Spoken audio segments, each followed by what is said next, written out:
All right, well, it's late in the day, and you've been regaled with some great thinkers and innovators and ideators. And I'm going to try to bring this back to some very practical things around what's going on in the capital markets, about what is the reality and the hype of what is happening today with companies, and with some ideas that you might want to be thinking about in your own personal life. So let's start with a couple of questions. How many of you in the room, show of hands if you're so willing, have been surprised at all the transformation in the last 2 years with applied AI? Okay. How many of you think it's going to change a lot in the next 2 years? Okay. This is my first question, actually. I know it's a combination of questions. Therefore, how are you living your life differently today, given what you just told me you believed? So that's the first thing to think about. Second, for all of you that are either founders of companies, investors in companies, be it angels or venture capitalists like myself, when new models come out, are you living in fear that that model is going to overtake your competitive advantage? Or are you living in excitement that that new model is going to help make your solution better? This is a fundamental question we ask every time we're thinking about whether to make an investment decision or not. And finally, in terms of expectations, coming a little bit back to the 2-year theme, I was at a conference a couple weeks ago, and the host of the conference asked the following question to every one of his guests. Over, under, or it's going to take longer or it's going to take shorter. 2 years from now, will you be able to take out your phone and predictably and successfully do the following? Book me the Mercer Hotel room in New York City for next Tuesday night. How many people in the room think it's going to take longer than 2 years to be able to do that? How many people think it's going to be shorter? All right, so you see that I'm a techno-optimist. You've already established that. But let's jump into some of these details, and maybe we can come back to those questions at the end. Let's talk a little bit about capital markets very briefly. Venture capital funding is, starting to kick back up again. These are global numbers. I'm usually presenting the national numbers, but I wanted to show one thing here, that the enterprise category, enterprise software, these are software numbers, is really picking up as a category, and we'll come back to why I think that is. Secondly, there are a bunch of software companies out there. This is not the big cloud service providers, Amazon and Google and people like that. This is the sort of soft SaaS software companies. Are these companies at an advantage or at a disadvantage given this world of AI? The optimist would say, the optimist for SaaS companies would say that they are going to be able to take their customers, their data, their workflows, their context, and enhance their software, turn it into a term I prefer, dataware, and they're going to be big winners. And the skeptics would say, oh, no, it's the startups that are going to come in, be first principled gen native companies, and take on this group of established software companies. And that's interesting because these SaaS companies have not exactly had a great run of things for the last set of years, as you see here, actually underperforming the NASDAQ by quite a bit, underperforming a bunch of the different metrics. So they've already been challenged, and now this is at least the stock market's perspective. Generally, they've been doing okay from a revenue and earnings perspective, but their market caps have been under pressure. And what about even being able to grow and build a business and get it public? Also, massive headwinds in the last 3 or 4 years, basically everything coming off of 2021. So it's a bit of a tough setup. It's a bit of a tough context in the capital markets side. But the people that are answering the question, much like many of you in the room, are enterprise technology buyers. So they're, I guess, falling for the hype or believing the hype, because if you ask them the question, do you think that this Gen AI impact is going to be big on your business, sort of big, kind of overhyped? You can see the results right here. By and large, they're saying this is going to be transformative to our business. And we are already doing things, whether we're doing them ourselves, whether we're doing them with partners, or having somebody like a software company or a cloud service provider do it for us. They're already finding ways to raise. I was at an event at Madrona yesterday, a startup that's 15 months old, 15-month-old startup.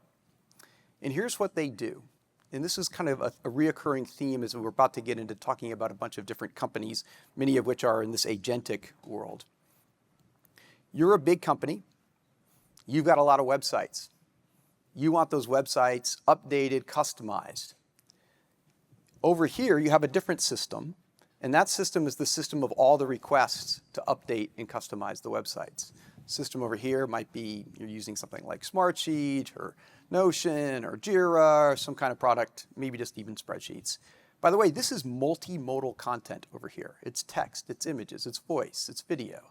And then you've got these websites that you run. You probably have a content management system like Adobe has got a content management system, Adobe Experience Manager. Today, or historically, you would use a professional services firm. It would take you weeks. It would have all kinds of inconsistencies in it. And therefore, you did a lot less updating of your website. Think about Jevons paradox. This company, this little company called Gradial, a bunch of young 20-somethings came out of SpaceX, built a marketing content agent to go from system A to system B, do it within days, make it happen. And guess what? Ironically, their biggest customer today, and they're 15 months old, is Microsoft. Think about that, right? So the applied wedge of AI and the opportunities that these enterprises are embracing, both from a gen native company like the example I just gave you, but also, as we saw referenced earlier on, Mark Benioff's all in now on it's Agent Force. It's not Dreamforce anymore. So I don't just use a couple of examples of Madrona companies. Madrona started something called the Intelligent Application 40. It is a list of companies, and then it's a conference. Now, this is the conference that Steve was referring to a little bit ago.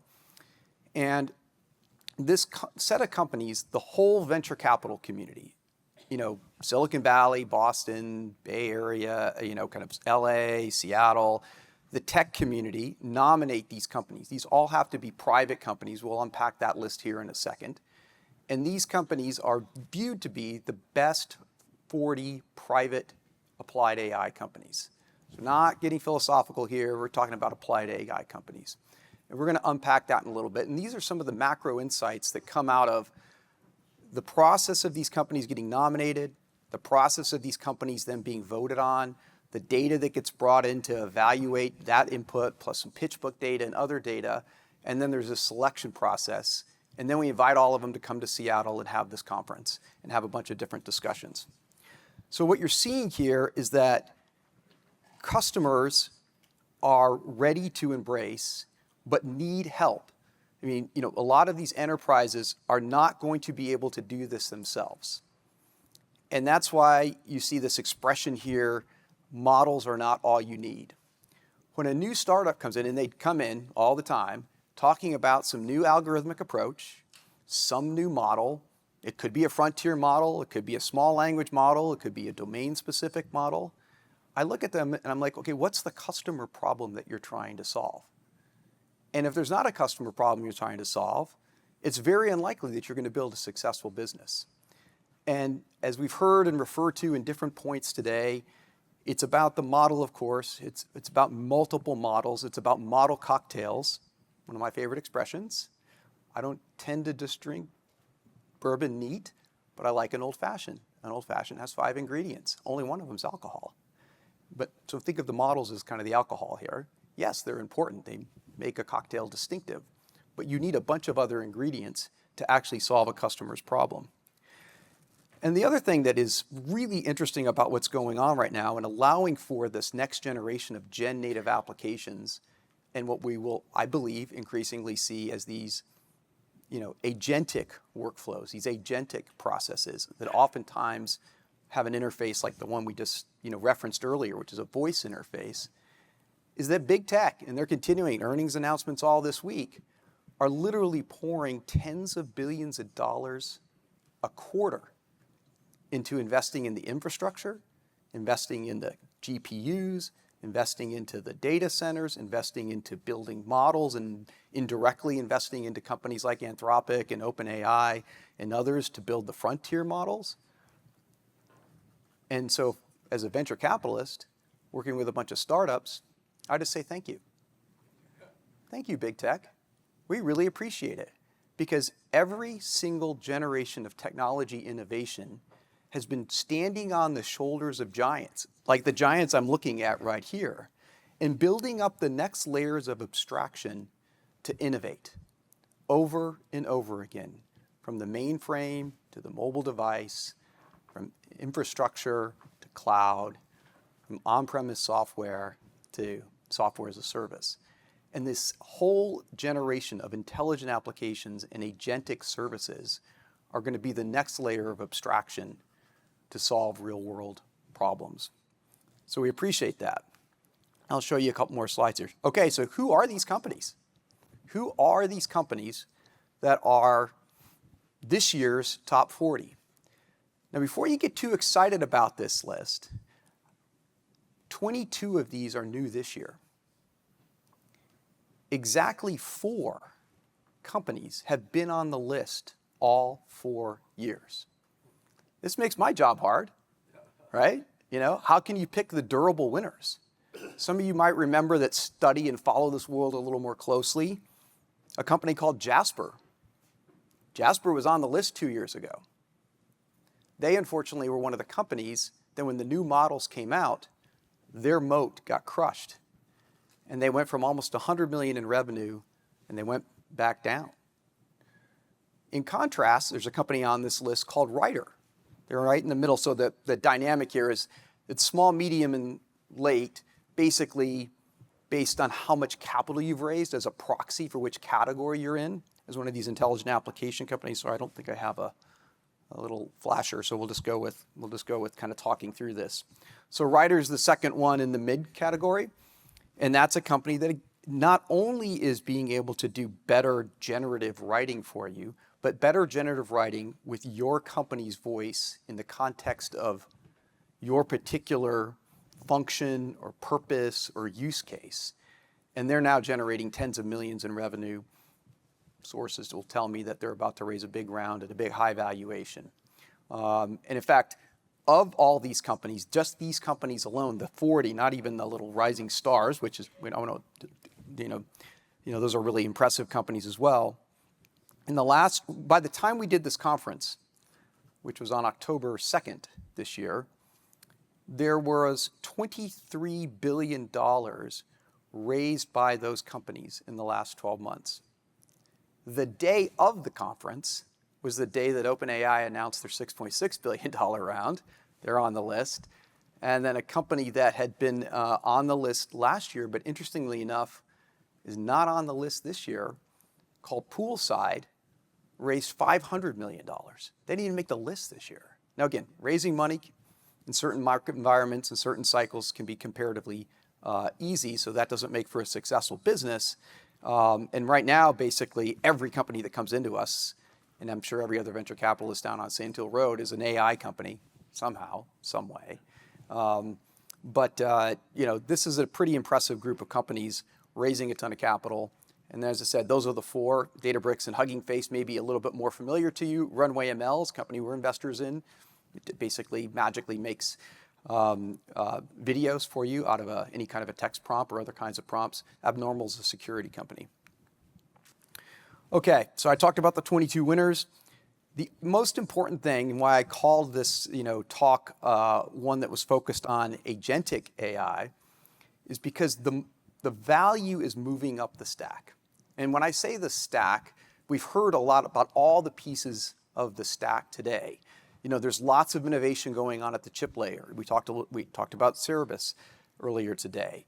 The infrastructure companies like CoreWeave, and also companies like Microsoft and Amazon. Microsoft invested $1.5 billion into G42, a United Arab Emirates-based company that's trying to build GPU-specific data centers in a place where there's a different set of economics around energy.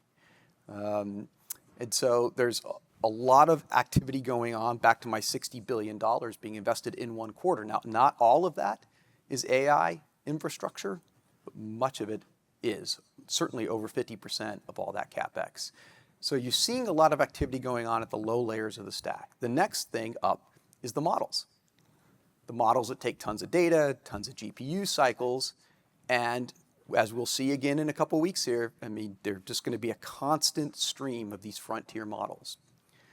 But what you're also starting to see more and more of is different kinds of abstractions of those larger frontier models into smaller models and into domain-specific models. And again, while I believe strongly that models are not all you need, model innovation is an important ingredient into being up the stack at this area of applications and agentic. And so we feel pretty good about where the world of Gen AI is going. I'll give you another example. We've got an incubation project we've been working on for 6-9 months now. Travel's a domain that our firm has happened to be investors in for a long time. And this company, I'm going to get to see it next week, has a working version of solving the exact problem I asked you the question about at the beginning of this presentation. Will we be able to book a hotel of our choice, somewhere else in the world, just out of our mobile device? And I think that we're not only going to beat that in 2 years, we're going to beat that in less than 1 year, based on what I'm seeing now. Again, this has got to be something predictable, reliable. And so you say, well, what's the biggest constraint to that actually happening? Well, when people ask me about what AI is going to change, and I think this was picked up on the more philosophical panel that we just had up on here, I always like to go back to a Jeff Bezos concept, which is it's important to understand what's not going to change. And one of the things that I think most of the folks in this room at least would agree is that AI is highly unlikely to change human nature. Human nature. I just don't expect it to happen. I think it's going to change a lot of things. And so if we believe on first principles that human nature is going to remain the same, the biggest dependency to adoption of agentic applications is going to be trust. Let me illustrate it digging a little deeper into this travel example. If I'm saying I want to book that hotel, or maybe we'll use flights, and I'm saying, hey, book me a flight next Tuesday from Seattle to Boston, and that's all I give it. What does my travel agent need to know about me? Well, probably needs to know my calendar, because if I have a dinner in Boston next Tuesday night, it knows I want to take a morning flight. It probably needs to know, in order to make me happy, that I'm both premium status on Delta and slightly better on Delta than my premium status on Alaska. So if there's like 2 flights in the morning, one's Delta, one's Alaska, I'd rather fly on the Delta flight. It needs to know that I like flying in aisle seats, not window seats. And it needs to know for work, I fly premium comfort. I don't fly first class or coach, right in the middle there, at least on a longer flight. It also needs to know what's available. It's got to go through an API or some other mechanism and go find out what are the flights are available.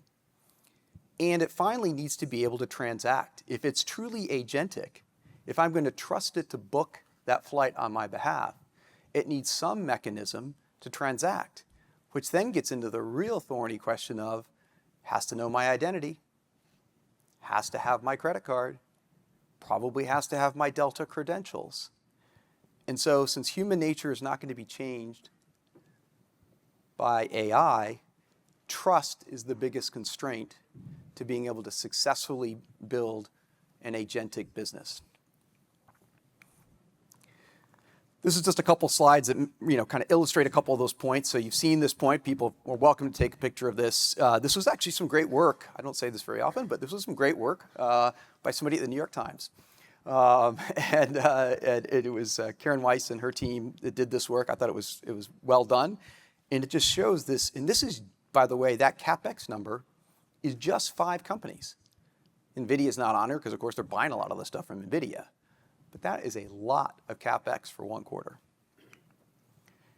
And then I loved it that this was referenced by Andrew earlier today. And I was smiling because I knew I had this slide in my back pocket. the pace at which the costs are going down, I think he referenced both a per thousand and then a per million. This is using the per million, and these numbers, which are numbers that I've seen and have confidence in, the $4 per million, he was actually suggesting that now, 3 months later, it's well below that still. It's only getting lower, and as we get lower in our cost per tokens, we're only going to see more types of models and model mixes, model cocktails, and the applications, because what's been a little bit talked about today is the inexpensive stuff here is actually the training. I'm not saying it's cheap, but it's comparatively inexpensive to inference. Inference is where the costs can really add up. And inference is where the costs can really add up even more with what you're starting to see with things like OpenAI's 4.0 model, and the things you'll see more and more, even some of the announcements that we expect will be coming out from the Anthropics and the OpenAIs and the Meta Llamas and Mistrals and others here just in the next set of weeks. The idea that is, I think, transforming right now at the model layer, in addition to things like small language models and domain-specific models, is this concept of chain of thought reasoning, which is the concept of being able to kind of do a prompt, whatever that prompt might be, and then have the system say, okay, well, which model am I going to go for this piece of the prompt and get something back, or which maybe set of models am I going to have in some kind of a, somebody referenced GANs earlier, some kind of a generative bake-off, and in real time or near real time, be able to go down those different sort of chains of thought and come back with what you think is the best answer, and then have the system determine, well, which is the best answer, so that I have, within a certain set of guardrails and boundaries, conditions, a better answer. Well, that's transactionally quite expensive to do, but with these kinds of cost curves, you're going to be able to do more and more and more of it in more complicated, multi-turn, multi-chains of thought scenarios pretty darn rapidly, again, going back to all that CapEx that's being invested here. So when it comes to all of this, as I'm trying to this is in a lot of ways, and then I'm going to go into a couple of specific company examples beyond the ones I've referenced. The key point here is that it's the model that's not all you need. I love asking this question to people. I'm like, what's the most important AI model? And people come back with all those examples I referenced before, a handful of others. And they're like, no. It's the business model. And the business model is a little bit of an oversimplification because, of course, you got to start with the customer. You got to understand what the customer's problem is and work your way backwards.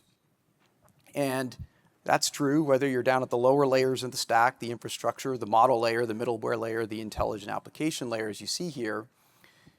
But what we're already seeing, people get focused on Mark Benioff talk about Agent Force. One of the lesser reported and discussed elements of Dreamforce this year was they introduced a completely different type of business model. Mark said, here's our new deal. For years, we were seat-based, like you buy a seat and you have a subscription, a paid subscription to our service. It was software as a service. And a little bit ironically, a few years ago, they tried to play with a different model, which we'll call the consumption model. You see that as an example here. Consumption models tend to work a little better more at the infrastructure and middleware layer than they do at the application layer. But that's hey, I want to buy a bucket of stuff from you. Say I'm Snowflake, I'm a cloud data warehouse, and I'm going to then just consume it over time. And if I end up using more than the bucket I bought, then you'll charge me some overages. Think about your cell phone plans. That's a different pricing and packaging model in the business model. There's a whole bunch of different embedded models and solution models, but Mark's new model was pay by task. You complete a customer service call using Salesforce's AI, we'll charge you $2 a task. That is radical. That is transformative. That may not work. Partly because his Salesforce may not be able to sell it. But he's trying it. He's tested it. I would assure you, they've gone and talked to a bunch of customers. They think it might work. We'll see if they can do it. Maybe Mark can do it, but maybe not as sales reps. time will tell. But this is business model experimentation at a level that we really haven't seen since things like infrastructure as a service, AWS and Azure came on the scene 16-ish years ago, and software as a service initially came on the scene roughly about 20 years ago. But it's not just about the enterprise. It's also about you and I. What are you going to pay for that booking, whether it's a flight booking or a hotel booking? And who are you going to pay it to? The whole travel industry model has largely been a model that's supply side. In fact, the entire search engine model and the entire social media model have been advertising supply side oriented business models. But what if I have my own agent and I trust my agent and my agent's working for me? And I go out and say, book me a flight. And it might choose between Delta's app, Alaska's app, God forbid Expedia. Not a big fan of buying directly from Expedia. All due respect to anybody in the room that likes Expedia. Or maybe some other source. Maybe it's bookings.com or whatever it might be. If I have the interesting demographic for them, I might get a better offer than you. Now, there's regulatory constraints in travel to actually pull this off, but let's say it was a flat panel TV or something. So think about the big shift I expect in the next 5 years is going to happen between sell-side business models and buy-side models in the age of intelligent agents. And these are kinds of things that are probably less interesting for philosophers to debate, but they're certainly interesting for entrepreneurs and investors. So really quick, because we're running out of time. So speaking of business models, what this chart shows you is that in 2 years of ChatGPT being out, they're on a close to $5 billion revenue run rate. Notice that the model company, the company that was famous for leveraging some of this early research in models and built, GPT-2 and GPT-3 and GPT-4, is making almost all its money on an application, not a model. Models create value, applications capture value. And that they're doing it at a far faster pace than Google got to $5 billion in revenue, or Meta got to $5 billion in revenue. And it would suggest, stand to reason, if capital markets hold up, that OpenAI will be a public company this time next year. And as you can see from this chart, which is a good history lesson, there's actually a fair number of people in the room that we all lived through this history together back in the 90s, and all these names that have come and gone by and large. And then the one that appeared to be the winner, Yahoo, as you can see on this top chart, Yahoo slowly declining into oblivion. It's shocking that actually Yahoo's still a pretty good business. Throws off a lot of cash, but most people don't think or use Yahoo very often. And of course, Google has been ascendant. We're so early innings in the Gen AI world of models and applications, it's super hard to know who are going to be the big winners yet. So let's talk about a couple more examples. I talked about model cocktails earlier. This is a company called Read AI. Here's what they do. When you're in a Zoom call or a Teams call or a Google Meet call, wouldn't you love an instant meeting recap? Wouldn't you love that unstructured data to be turned into a structured recap that is enabled by not just one transcription model, but multiple transcription models, is enabled by audio sentiment models, video sentiment models, and pulls together the most relevant things of that meeting instantly shareable? Would that make your life more productive? Of course it would. And even better, why don't you apply that to a Slack thread? Why don't you apply that to Gmail? It's a little trickier to do it with Microsoft stuff today, but they are able to do it with Microsoft Teams videos. And they do it across all those different processes and across those platforms, such that you could have a whole new experience that looks something like this. So that you've got this thread, you can think of it as a social media feed, but it's feeding in structured data and semi-structured meetings and interactions that get pulled together into structure through the power of AI models, and makes you and your team's ability to get stuff done more productive. This is a company that didn't have $1 of revenue 18 months ago. It's on a $15 million revenue run rate today, just raised $50 million at a $450 million valuation, has 40,000 plus paying customers, and customers like Netflix that have bought 3, 4, 5 times, all bottoms up. Oh, by the way, they had no sales force yet. And then finally, a topic that's very near and dear to my heart is the intersection of life science data with AI. And yes, there's a long way to go for a lot of different reasons in this space, but I still remember 6 years ago, some of you know David Baker, a University of Washington professor, runs the Institute of Protein Design. I was in David's office 6 years ago, and for years, using incredible physics and chemistry modeling, he and his teams had predicted the structure of proteins. And, of course, the structure of proteins comes from how the amino acids from a physics and chemistry perspective fold up into a particular structure, and then structure insinuates function, which is critically important in proteins. And he would win every year with his teams. He's an amazingly smart guy. And then 6 years ago, he got his butt kicked. Who did it? Google. More specifically, DeepMind. Because Demis and his team used deep learning, and they were better at the predictions than all the great stuff that David and his team was doing.